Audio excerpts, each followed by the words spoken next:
Welcome to Everyone Loves Guitar, where we get to sit down and talk with interesting professional guitar players and related music industry experts.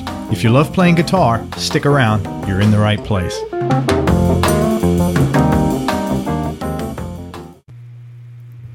Hey, this is Craig Garber from Everyone Loves Guitar. We have a great interview today with an up-and-coming young guitarist slash engineer and actually a producer named Sam Martinez out of Nashville. He's done a lot of work with recently touring with John King. You've probably heard of John King because he's got a country top 40 hit, Tonight, and he actually wrote Randy Houser's #1 hit, We Went. And Sam's got a lot of interesting things to talk about and explain about the engineering and production process. So with that, and he also plays a hollow body, so right there and then he just moves up a bunch of notches in my book. So that being said, Sam, thanks so much for hopping on the call with us. Yeah, thanks for having me, Craig. It's awesome. Hey, so let's catch up on what you've been doing lately, like what you're working on now or what's coming up that you're most excited about. Yeah, man. Well, I got a lot of kind of projects sort of up in the air right now. I'm actually getting more involved with people out in LA on the production front. So I've got a buddy, Dean Palea is his name, really very talented kind of producer, engineer, songwriter guy. And we're working on a couple, like 6 or 7 tracks for like sync placement and kind of looking to get some stuff in TV shows that I'm pretty excited about. So that's super. How did that come about? That's really exciting. Yeah. Well, you know, kind of as like producer, songwriters, whatever, the idea of sync placement today in TV shows or movies, video games, whatever, all the above, is really enticing because obviously record sales are not doing so hot.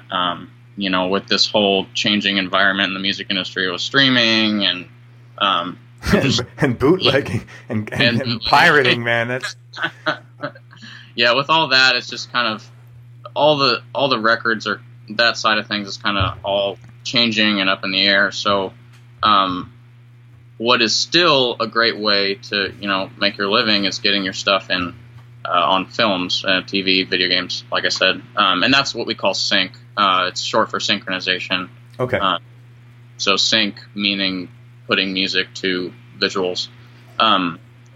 So anyway, so that's a really enticing way to kind of make your living these days.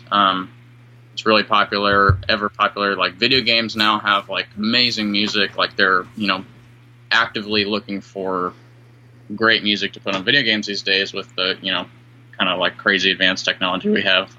Yeah, for sure. Video games like mini movies now. But anyway, so me and my buddy Dean are kind of putting together a project kind of geared towards that. And I'm really excited about it. Obviously, living in Nashville here, I do a lot of country, just because that's the geography. Everybody here, wants the next country #1. Mm-hmm. So I do a lot of that. But so it's really exciting for me to get to work on something else. And it's very much in the pop world. I mean, like there's hardly a real instrument on any of these tracks. on the sync stuff. On this particular project, yeah, it's very like kind of pop, and there's a lot of synths and like programmed percussion, and I'm putting a little bit of guitar on it, but it's not really anything you're gonna recognize right away as a guitar. It's kind of more like textural background stuff. But anyway, so yeah, that should be really cool. I'm really pumped about that. And aside from that, I have a couple releases that are coming up soon that I don't think I'm supposed to talk about at the moment, unfortunately, but I think they're going to be pretty cool. And in the country world, I mean. Is this stuff you've played on or produced or engineered? This is actually all the above. Awesome. Co-produced with my buddy Jacob Rice, who is here in town. He's a country producer, great dude. Played guitar on these, did some engineering on them too.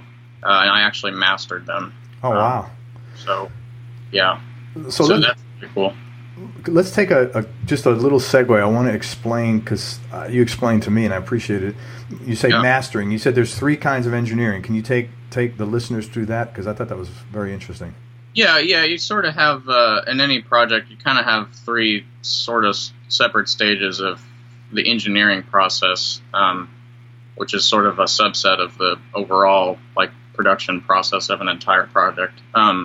So with any tune, you got to capture the sounds. So you have your tracking, and that's like the dude in the studio who's setting up the mics and, you know, sitting at the board. Usually you have a couple dudes do that. Maybe a lead engineer who's actually running the session on the console, and then an assistant or 2 that are doing things like the patch bay and setting up mics and, you know, getting the tones right at the source. And then you have your mixing. So after you get all the sounds, you have your whole arrangement, you've done your overdubs and everything, you got to put everything together. So that's your mix. You have a mixing engineer do that. And then the final step is to kind of glue it all together and put that sort of finishing sheen or gloss on everything. And that's mastering. So does one person, okay, let's say for a major artist and a major label, do they typically have separate tracking, mixing, and mastering engineers, or is it usually 1 or 2 people? Or yeah, there's usually several people working on a project, and you know, you can have a whole different team, you know, a whole team for one song on an album, and a total, you know, pretty different team for another song. The way things are working these days, it's kind of, well, it just seems like just a little crazier maybe than it used to be, like before you'd have one team do an entire project. But nowadays it seems like they're more willing to sort of spread the workload around to different engineers and producers. So, but yeah, usually you're going to have, like, you know, probably 2, 3, maybe 4 guys on the early stage of the process. You're going to definitely have a mixing engineer that's just responsible for mixing. He'll usually have an assistant or 2. And then you definitely have one guy who's just in charge of mastering. So you might have like 5 to 10 people working on the engineering of a major album. Holy shit. These days. And so, and the producer is responsible for assigning and choosing all these people to some degree? To some degree, yeah. You know, A&R, depending on how established and how high profile a project is, you might have an A&R guy who's kind of directing the ship a little bit too, or maybe like an executive producer who's not really like hands-on. He's just more of like, you know, the sort of shadowy figure in the background, man behind the curtain, who's kind of the man behind the curtain, directing the actual producer a little bit in those kinds of things. So, but yeah, the producer is mainly the guy who's making those choices. A&R is something in repertoire, right? What is it? Yeah, artist and repertoire. Yeah, so they're kind of the point person for the label or publisher, maybe, in today's system. So you kind of have your producer is in charge of this production and, you know, the whole creative process, and the A&R guy is like the closest contact the producer and the artist have with the label. So they're kind of guiding the project from the labels end. Yeah, and that's for obviously for bigger stuff. For, you know, the smaller stuff, most of what I'm working on is much smaller than that. So a lot less people involved. Hey, today most of what you're working on is smaller and less people. Yeah. That's it, man. Just today. So you started off. You're from the DC area, you said? Yes. Yep. Just outside in Virginia, Fairfax, Virginia. Oh yeah, I know where that. But you started off playing viola, right? Did I say it right? Is it viola or viola? Viola, yeah. Viola. Yeah. Okay, so how did that come about? And you're pretty far afield from that world, playing guitar primarily in Nashville, producing and mixing and engineering. Right. So, man, I loved music from a really early age. My parents would always listen to music. They're huge music fans. They play a little bit. What do they listen to? Oddly enough, I think the earliest memories of music I have is listening to Sublime, the self-titled album. That's very like cool. 1994. Which some people might scoff at my dad, like, why are you subjecting your, No, that's good stuff, man. To Sublime. Yeah. That's very good stuff. Oh, it's great. Oh, it's great music. So like I remember that. What else did I listen to? My dad loved Frank Sinatra. It's just kind of a random hodgepodge of stuff back then. But anyway, I grew up and I was like, I would actually be paying attention to it. It wasn't just like background noise to me for whatever reason. Man, I had those Sublimes. I didn't know what they were saying. Probably a good thing when I was that young. But but man, I like had all those songs in my head like from a really early age. So anyway, I grew up loving that music. And so when like third or fourth grade rolled around and we had the opportunity to be in the school orchestra or band or whatever, I was like, well, I'm going to play something. So that's kind of the, cool thing to do. Everybody seems to want to do it. And I love music, so why not? And I picked viola because everybody picked violin or cello. And I was like, I don't want to do what everybody else is doing. There you go. That's my kind of guy. So I picked viola. I think there were 2 viola players. So anyway, I did that, but I kind of got sick of it because I wanted to play the music that I was hearing on the radio, on the CDs I was listening to, or tapes, or whatever I had to listen to at home. And like most of that wasn't classical in any way. So my dad had some old crummy Yamaha acoustic guitar, and I said, hey, can you teach me some stuff about it? And that was when I was maybe 8 or 9. So he said, yeah, I'll do it. And then there you go. I promptly dropped the viola and switched over to guitar. And that started 8 or 9, and so that's how that evolved. Right. When did you know that you wanted to commit to music as something beyond playing in school? Yeah, man. I toyed with, as everybody does, I'm sure, toyed with a whole lot of career options. I wanted to be like a fighter pilot and like a press analyst and a lawyer and all kinds of weird things. But I always, like, through all my like weird kind of career path phases, I always loved music. And I was just like super into it. I did it a lot growing up, obviously. And so maybe by about 10th or 11th grade, I was like, this actually could really be a feasible career if I, went about it in a halfway intelligent way and like, put a lot of work into it. And it's going to be hard, but, I could make it work. And so when I started applying for colleges and all that, I guess that was probably the time where I really decided I'm actually going to do music for a career and have it not just be a hobby or a thing to do for fun on the weekends, but, really a full-time vocation, I suppose. That's a pretty props to you, man. 10th or 11th grade to even have the piece, the wherewithal to be thinking about that. That's really good. That shows a lot of maturity on you. What kind of work did your parents do? Well, my dad is in finance, not Wall Street finance. He works as a CFO.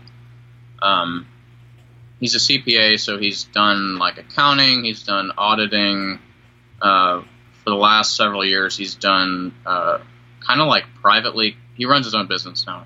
Privately contracted CFO work. So he targets small to mid-sized companies that don't maybe want to or have the funds to have a full-time CFO. So He'll kind of come in and just like clean up their sinking ship, essentially, is Very what he cool. does. No, it's funny. I graduated college. I was a CPA. I worked on the audit staff of a Big 8, so I know exactly what you're doing. Yeah, cool. That's really odd, and I don't do anything remotely. I mean, I like sometimes do my own taxes now. That's about it. I don't even do that.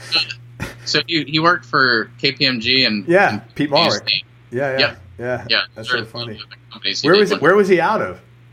DC. Washington. DC. Yeah, okay. And did your mom work?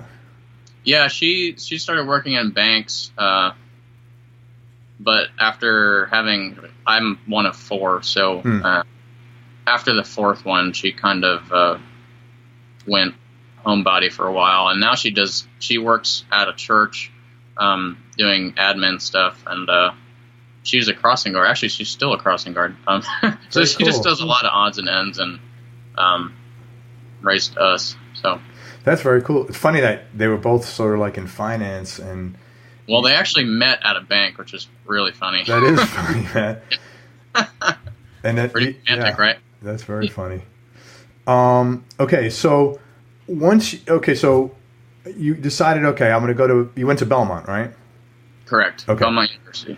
So you decided, and for people listening, Belmont University is a very well-known music school, not music school, but they have a very good music program there in Nashville, and there's tons of, really successful people who have gone through that program. I've interviewed a few guys from Belmont.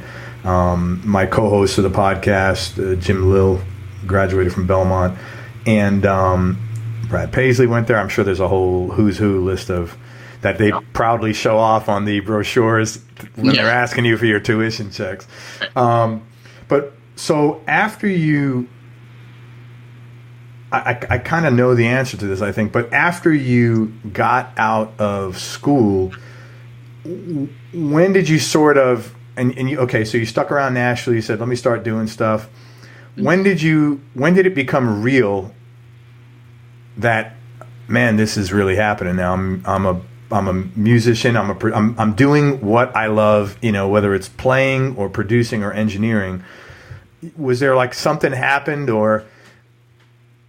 Honestly, it was kind of a slow process. I don't really feel like there was a moment. There are a couple milestones that I think led to that, just like you said, that kind of feeling of, wow, this is like 100% what I'm doing, and there's really nothing else right now. Can you share one of them? Yeah, totally. I started playing with really just like bar bands, essentially, in college. Like just Broadway, guys who play Broadway, that kind of stuff? Broadway, I only did a little bit of Broadway, but Broadway and just kind of the same thing, but traveling, like, basically like a Broadway band, but they would go out to like different cities. And so like a regional, kind of a regional, South regional band, or did you travel all over the country? It was mostly Southeast. Yeah. We would, North Carolina, Florida, Alabama, Missouri, Tennessee. Sure. Just anywhere in this kind of area, Kentucky. So I did a good bit of that in college, and that's kind of where I really got comfortable with country music. Actually, I was doing a lot of that. I mean, they weren't playing Sublime in Kentucky? I think I might have played one time a Sublime song. So I did that, and I did that while I said like I was in school. So that was kind of like my job, like the second half of college, and that actually transitioned me nicely into kind of the post-college thing, because I'd already kind of made these connections and relationships with a bunch of people doing that. And that kind of just naturally led me to getting some calls with some more, like, I guess you could say, quote unquote, real artists, not like, the bar band, but like really doing real stuff, like actually, opening up for big artists, recordings. Like I said, John King, for instance, he's, doing the artist thing. He's got a song had a song on radio. He'll have some new stuff up real soon. So that kind of just naturally led to that. There was a point, and this is kind of one of those milestones maybe, where right after I graduated, I mean, it was like maybe 2 weeks after I graduated, I had applied to Cheesecake Factory because I had been a server for several years, like early in college. I did it coming out of high school and through the first 2 years of college. And so I thought, I could make pretty good money at Cheesecake Factory, and have that kind of be my 20, 25 hour a week job. And then I can do music the rest of the time. Sure. And I got hired, and, the day I was supposed to come in for the first day of training, I still went in, but, I decided I couldn't do it. I had to go all in for the music thing. I had a bunch of gigs coming up, and I didn't want to get stuck into selling myself short, basically. So I walked in, and I talked to the GM there, and I was like, I explained, I just was completely honest. I was like, you know what? I just graduated college. I really want to do music. That's kind of what I'm here to do. And I feel like I'm wasting an opportunity if I don't go out and do what I came here to do. And he's actually super cool about it. I was like, okay, man, like, that's great.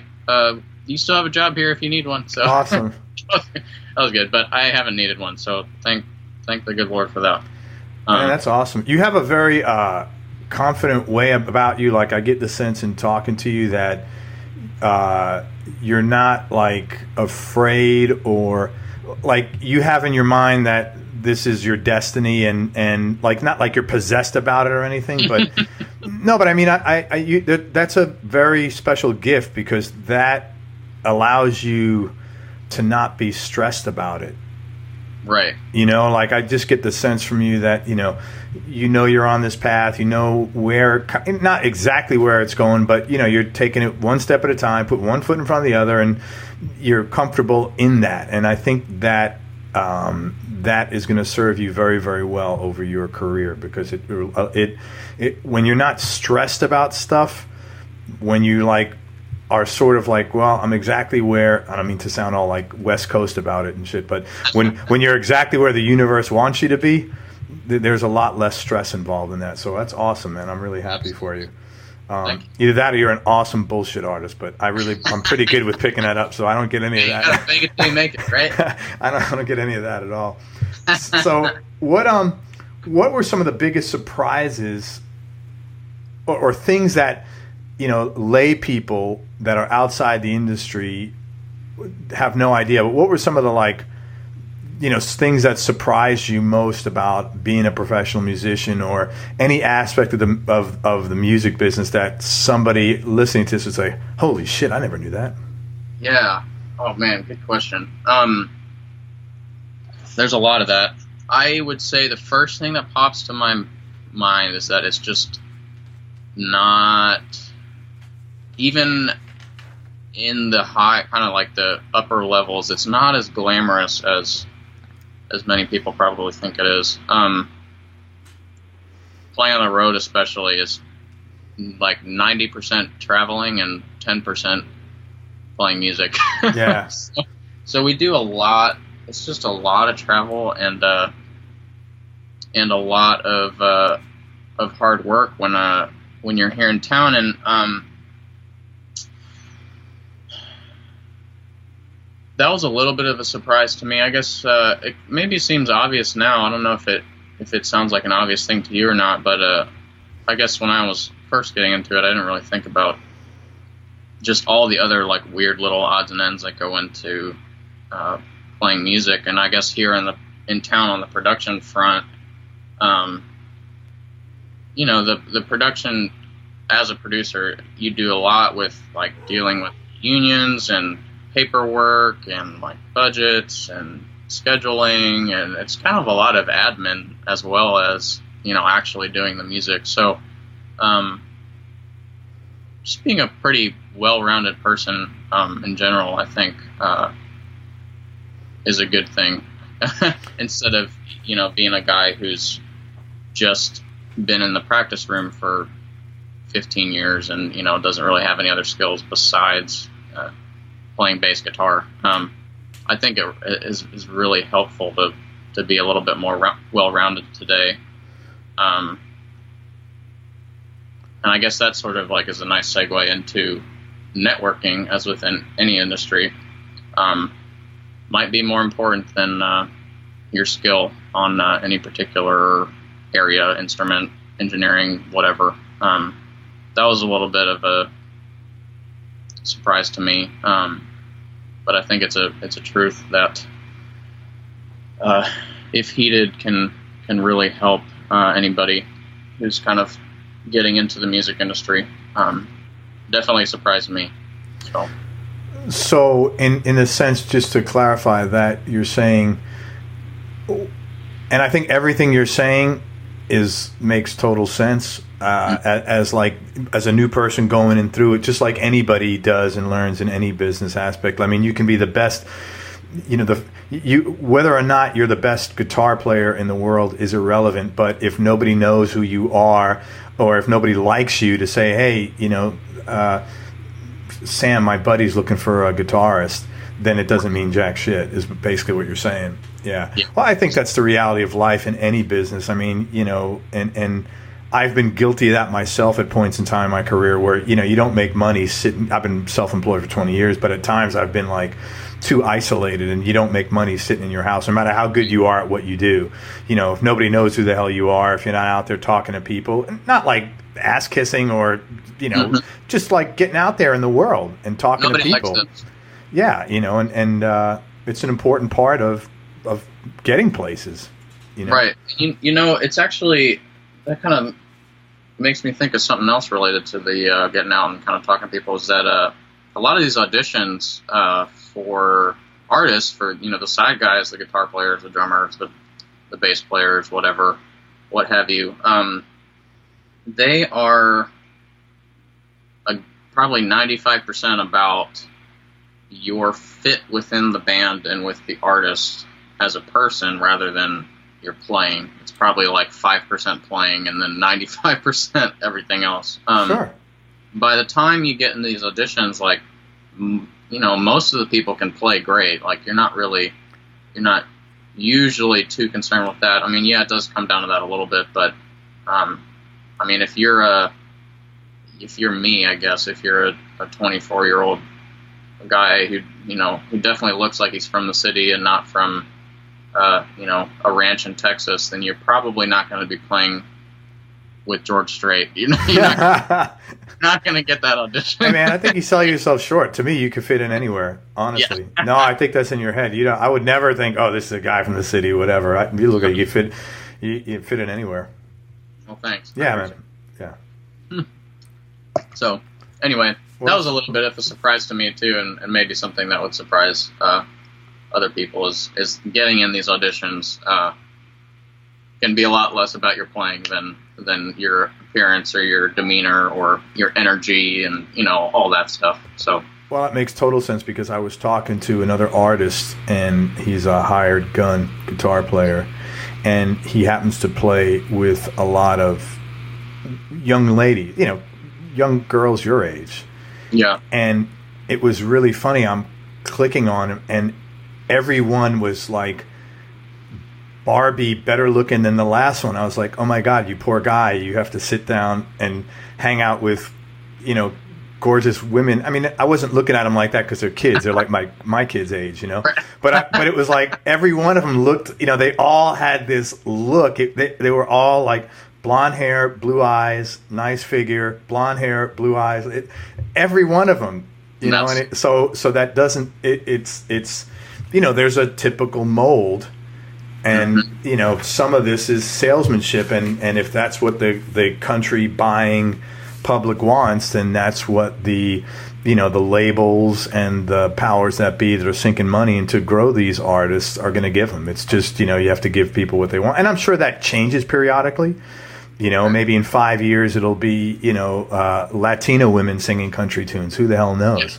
Well, I mean, seriously, because everything changes, it's nothing's constant, but it was amazing. In fact, I called my wife over. I said, babe, look at this. This is hilarious. Every one of these women, again, I wasn't looking at them any other way other than as young women, but they all looked the same. It was really funny.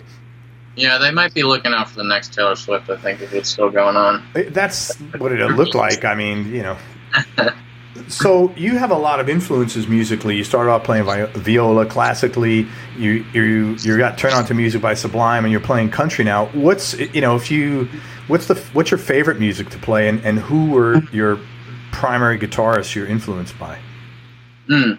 Favorite music to play. That changes, I think, every week. I'm always into something different. And that's with my listening too. It's kind of all the same. 1 week I'll be super into, like I said, John Legend. That's been my thing for the last 2 or 3 weeks, I think, just because it came out 7 months ago too. It's been around for a little while now, but I just have been really into it lately. It'll be that, and then maybe in 2 weeks, maybe I'll be super into Keith Urban or something. Sure. And then the 2 weeks after that, it'll be some indie pop band from Sweden, or it's just it changes so much, man. And I think that's part of why I like production so much, is that I'm able to work on different projects, and even if they're not very guitar heavy styles, I can still create them. Yeah. Essentially, because like that indie pop band might not have a guitar player at all. Maybe, but maybe not. And so sometimes I just don't even pick up the guitar when I work on a project if it's the right fit. As far as guitar goes, I am a huge Keith Urban fan. I think he's just the bomb. He might not be the most technically flashy dude ever, like some of these fusion guys, Paul Gilbert or Joe Satriani, or I don't know, one of those guys. But you know what, man? All this stuff is perfect to me. Amazing musical mind, and he just freaking sings through the guitar. It's crazy. If you are on forums at all, and this amazes me how guys Satriani and Paul Gilbert are revered. Mm-hmm. I mean, look, I was around when Joe Satriani came out. I have his first couple of records, Surfing with the Alien. I loved it because it was a Silver Surfer comic book cover. Yeah. But and I like some of the stuff, but I don't vibe on that at all. I don't find, I'd rather, I'm a guy I like blues. I like David Gilmour. I'd rather listen to more economical players. And by that, I mean guys that say a lot without, it's like you meet a person and you ever meet somebody and they run on and on and on and on, and they said nothing to you in 20 minutes, and you're like, get me the hell out of here. And that's what I find a lot of these guitarists are. Not taking anything away technically, but I want to hear you speak to me. I want to hear you, I've got to, for me, and I think for most people, I've got to get some sort of emotional hook in there that touches me and speaks to me and says, hey man, I've got something to say and I think you might like it. And when that flashy stuff, for me, again, just doesn't do it for me. I know there's people that love it, but I'm with you on that, man. I'd rather, make me feel something, make me think. All that stuff does is, to me, it's like noise, and it stresses me out, to be honest with you. There's no room, there's no pausing ever. It's just, it's too much. It's overwhelming. So I'm with you. Yeah, I definitely am right there with you. And kind of growing up through the school music thing, and even through college, it's just super academic, and you're really encouraged to kind of go down that road of playing that kind of just virtuosic, whatever style, I suppose you could say, and that could be anything from jazz, fusion, rock, whatever. But you're kind of encouraged to go in that heady direction, and I think it's really valuable actually to have all those skills. But man, being able to stay grounded and just, like you said, keep it simple and say something special is I think the most important thing you can do with your instrument. And going back to Keith Urban, that's why I love him so much. as with a lot of guitar players, I'm a huge John Mayer fan, and by extension, like Stevie Ray and like Clapton and that kind of stuff. And yeah, Clapton, that's probably the best example. He might be the worst famous guitar player ever. But, you know, he picks the freaking right notes. That's you know, like his songs get stuck in your head. The licks, you know, they get stuck in your head, and that is definitely worth something. So I'm a huge fan of those guys. You ever listen to old Clapton, like pre-Strat Clapton, like when he was with Cream, or yeah, that's where I like him the best, when he was playing, you know, Gibsons and had a nice fat tone, blind, you know, he was, you know, it's good. I liked him there, man. Oh yeah. Derek Trucks is another one, man. Oh yeah. I saw Derek. I saw him at the St. Pete Blues Festival down here. I live in Tampa. It was in St. Pete with my son about 4 or 5 years ago, and honestly,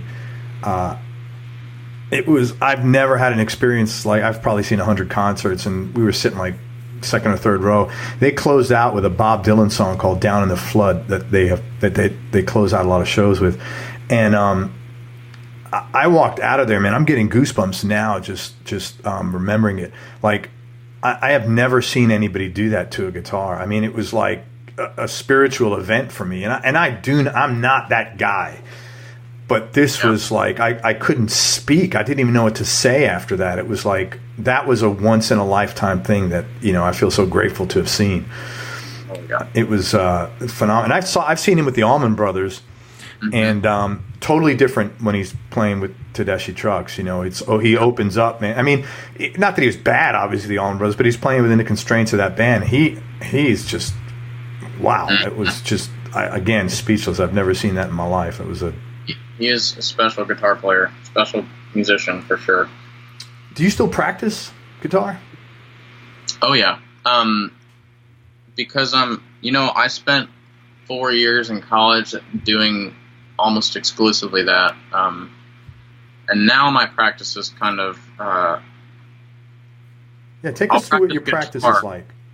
Yeah, I practice something all the time. I'm always practicing something. It might not always be guitar. Sometimes I'm practicing some kind of mixing techniques, mastering stuff.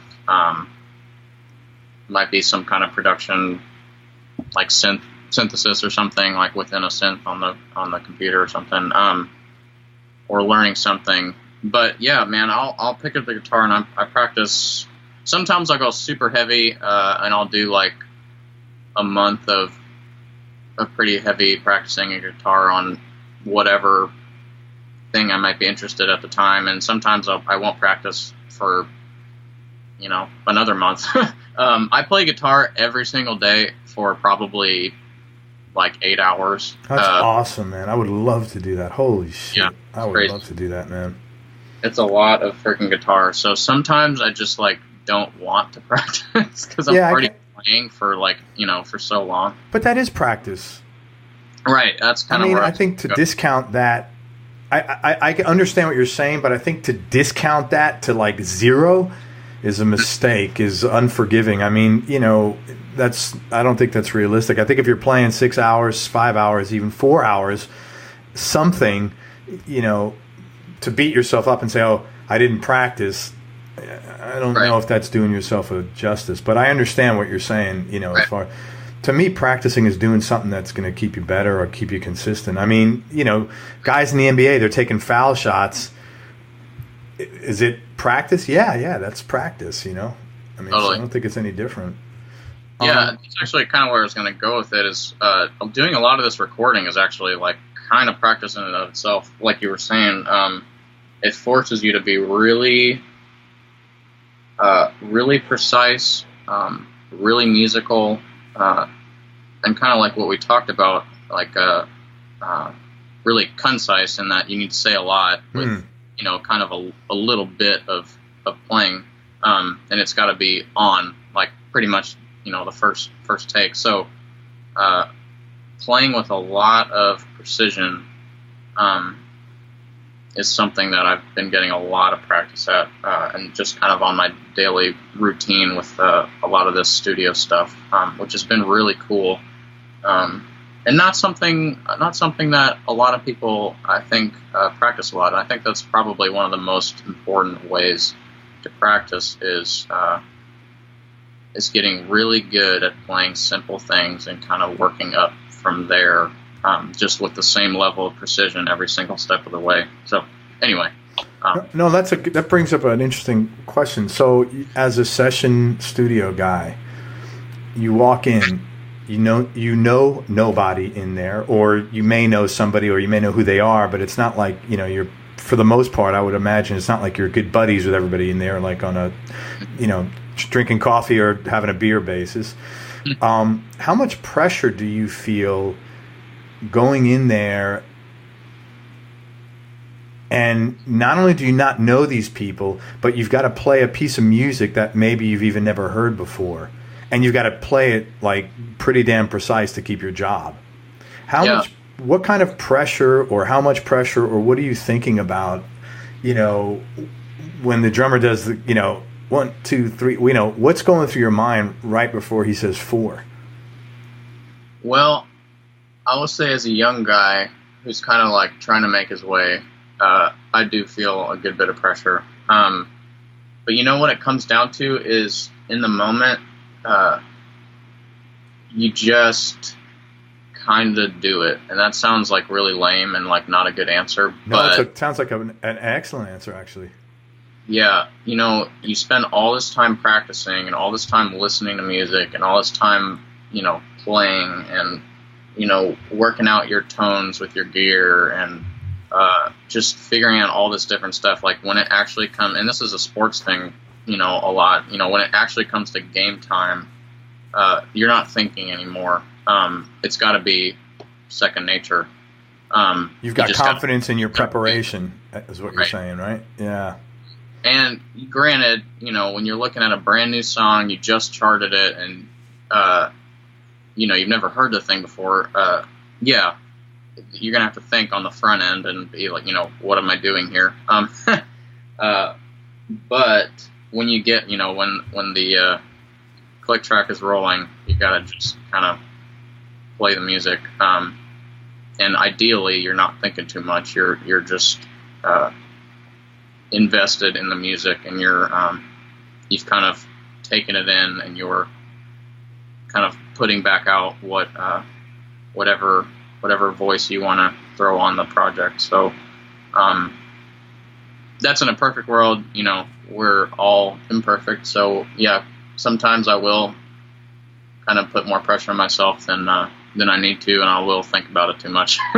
I think that's a great answer, a real honest answer, man. And I think it's, again, a lot of maturity on your end. To have the confidence in what you're doing. It's game time, man. Let's go. It's no different. I think it's a great analogy. When the rookie quarterback's out there, he's not thinking about, oh shit, the mechanics of taking the snap. He's just getting that thing, and I got to get this route done, and I got to get the ball there at the right time. Right. Yeah. Right. And I've done this enough times and taken enough reps that I have to have confidence in that. Yeah. What was your first guitar? Yeah, that old Yamaha acoustic. What was the first guitar that your folks got for you, I guess? My parents got me a 2005 Gibson SG Standard. It's still this. Oh, very cool. That's a good guitar. There you go, man. Craig can see it. I guess nobody else can. Sorry, guys. But it's just that normal, like, Heritage Cherry, like, super standard. I don't know why, but I freaking loved. I still love the way it looks. But that's awesome.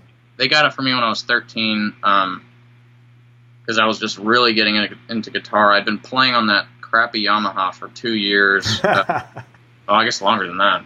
Gosh, 3 years, 4 years. I don't know. It was several years. And the thing had just the highest action. It was so hard to play. It's an acoustic, right? Yeah. I mean, where the bridge, it's just so old, and the bridge is pulling up the face of the guitar top. So it's got this big bulge on the front of it. So the action was terrible, super hard to play. So anyway, they got me that. And I had been looking for the right electric for me it was probably a year, maybe 2, where I was like, man, what do I want to be my first electric guitar? And man, I just love the way that freaking thing looked, and obviously, like, it's associated with all the rock and roll stuff, so I was really into that at the time. I really actually loved AC/DC at the time. Yeah. That's kind of maybe part of it, but man, yeah, it's a cool guitar. I still love it. Such an easy guitar to play, isn't it? The necks on that thing is just amazing, isn't it? Yeah. It is still, I think, the easiest guitar I have to play.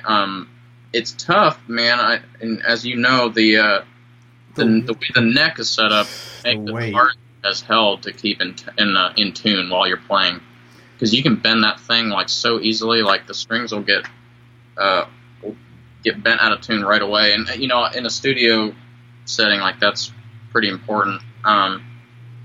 Just having your tuning all right and intonation across, as you're playing. So that can be difficult with the SG. It's also, man, it's kind of a one-trick pony, which is, we talked briefly earlier about changing the pickups. I still have the stock for that year. What was that for that year? Stock pickups on this guy were burst puckers or? No. They had the 498T. Yeah. I have that in the classic. They're hot. They're very hot pickups. Really hot. Yeah. And also, like, real mid-range presence. Yes. That's Gibson's hottest pickup. Stock. The 498T. Is it really? Yeah, it is. I knew it was one of the hottest. I didn't know it was. Remind me after our call. I have a little sheet that I downloaded somewhere. It has just a little summary of all their pickups and how cool. Yeah, you'd probably like that. I'll send it to you. Yeah. Okay. Make a note here. Gibson pickups. Yeah, that's their hot, because I have those. It's a 490 and a 498T. I have those on a Les Paul Classic, and I love that guitar. It's perfect for that Les Paul.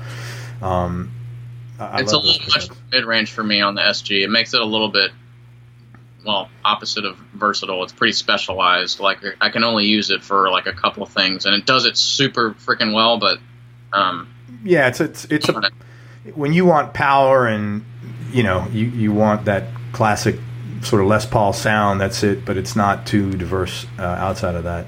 Yeah, I think you'll like the 57s if you put those on there. Now you're making me not want to sell my SG, but I just have a hard time with it because the neck, it's so weird. It's like the neck is heavier than the whole thing's only like 6 pounds, but it's just wacky for me just to play it, and I hate to have it sitting here just looking at me collecting dust. Anyway. You can shred anything though, dude. It's so easy to play. Oh my God, the neck! Like I said, it's just, it's. I know. I may have to rethink this. Who's the biggest influence in your life? Was it your dad? Yep. Yeah. I have to say Dad. As with a lot of. What was that? Well, he's just really, and I'm super grateful for this, and I know it's not true of everybody, but he was very involved in my life and still is. Not in an overbearing way, but just in a great fatherly way. He was there for everything, really, and made it a point to be supportive and admonishing at times. And that's awesome. He wasn't like too hard, but he was, personally, I think like just like the perfect level of tough, but also kind of the love, kind of both the soft and the harder stuff. So I think I turned out better because of that, and I just respect him a lot, and he's got a whole lot of wisdom that I don't have, so it's good to just talk to him about stuff, about anything really. Awesome, man. Are you close with your brothers? And you say there's three more of you, right? Right. You close with your siblings? Yeah, we're all real close. We're also very close in age. My brother's a year and a half younger than me, and then I have two sisters who are younger than that, and we're all only like a year, 2 years apart. Awesome. So my youngest sister is 6 years younger than me, so it's the four of us span 6 years. That's great. Yeah, we're all pretty close, and my youngest sister's actually just finished her freshman year at Belmont. So that's awesome, man. I know, weird. No, that's great. I'm sure she's really thrilled that you're around. You probably make her life a lot easier. Don't take this class. This teacher's an idiot, and ignore whatever she says or he says. Dude, it's super weird because we actually had we had one of the same professors. Like she had a humanities professor that I had when I was there. So it just kind of like felt like high school, like who all the siblings are and everything, and so it was kind of funny, but. That's cool, it's man. good. We hang out every couple weeks and just kind of check up and, that's see good. how things going. I'm sure she's happy you're there. That's awesome, man. Yeah. Any hobbies or interests outside of music, Sam? Not that you have much time for it, but. Well, oh my gosh, that's a whole conversation in and of itself, the not having much time for anything else. Yeah, man. I grew up playing like every sport you can think of. So I love sports. Anything with a ball or a puck or, whatever, anything. I will play it. I will watch it. I just love it. I'm super competitive, so cool. I love that stuff, which is actually, surprisingly enough, kind of a rarity amongst the music crowd. Yeah, it is. Yeah, very much so. I actually find it hard to connect with people over sports. So I only have a couple buddies in music here that are really into sports. Jim is. Jim's a sports guy. Carolina fan. Yeah. So we have a lot of fun talking about football. Were you surprised at the NBA at the finals? This current final? Yeah. No, man. I wish I really was hoping at the beginning of the series that it would be more of a kind of a fair back and forth kind of fight, but man, the Warriors are just like on another level. Yeah, they're definitely one of the best single season teams of all time. That's just insane. I mean, you got two superstars and at least 4 of the 5 guys on the floor at any time pretty much can like hit a 3 like with a dude in their face. It's like, right. I don't know, you just can't keep up with that. And they play great team ball. The last game was kind of a fluke for them. They look pretty terrible, but not unexpected when you're banging out 3 in a row and all that pressure's on. I mean, it was like you think they would sweep them. It's not like they're playing a bunch of slouches. Oh yeah, I mean, gosh, Kyrie Irving is probably my favorite player to watch. He just looks like it's beautiful watching him finish. With 3 dudes around him, somehow he still gets the ball in the hoop. It's like, being, one of the shorter guys, he just looks amazing out there. So, well, I'm a Knicks fan, so cry for me. Oh, yeah, sorry about that. Hey, Sam, where can people find you? Are you still giving lessons? I know you're swamped. I do. I don't do a lot of lessons, but I do some, and I usually just kind of connect with the person via phone or email. Anyway, I keep a kind of a regular couple students, like 2 or 3. So, we can just kind of reach me by email, and we kind of just set up a system. I do it over Skype or in person or FaceTime or, however works best really for people. So awesome. So if you want to get a hold of Sam, first of all, check him out on Instagram. It's SAMMZ, like Sam's Music, and that's his Instagram account. And he's got some clips of him playing there. Or check out some of John King's recordings, and you'll hear him playing on there. And then you can get a hold of Sam. It's Sam Martinez, but his email is SAMZ, SAMMZ Music, MUSIC @gmail.com. That's SAMMZ Music, MUSIC @gmail.com. Sam, man, I really appreciate it. You're a super cool guy, and you really, I'm excited to hear about all the production engineering stuff that's in your future. So definitely do this in 2 years, and when you'll have a bunch of people I have to weed through to get to you. So, hey, listen. By then I have 18 assistants. That's right, man. You'll have a bunch of assistants. I'll just text you, though. Hey, listen, thank you so much for your time. I wish you best of luck with everything. Really, I know how busy you are, so thanks a lot for coming on the show, and I'll look forward to talking to you again. Yeah, well, thanks for having me, Craig. It was fun. You got it, man. Take care. All right, you too. Hey, thanks very much for listening. You can sign up to get notified of future episodes on our website at everyonelovesguitar.com. Now go play your guitar and have fun. Till next time, I'm out. Peace. We hope you enjoyed this show. If you did, subscribe to the Everyone Loves Guitar podcast, and you can do this online at everyonelovesguitar.com or on iTunes. And if you like the show, please leave us a 5-star positive review. The more 5-star reviews we get, the higher our show ranks, and higher rankings mean we get to continue speaking with cool, interesting guests on our show. We'll see you on the next episode, and until then, keep playing your guitar and have fun making music.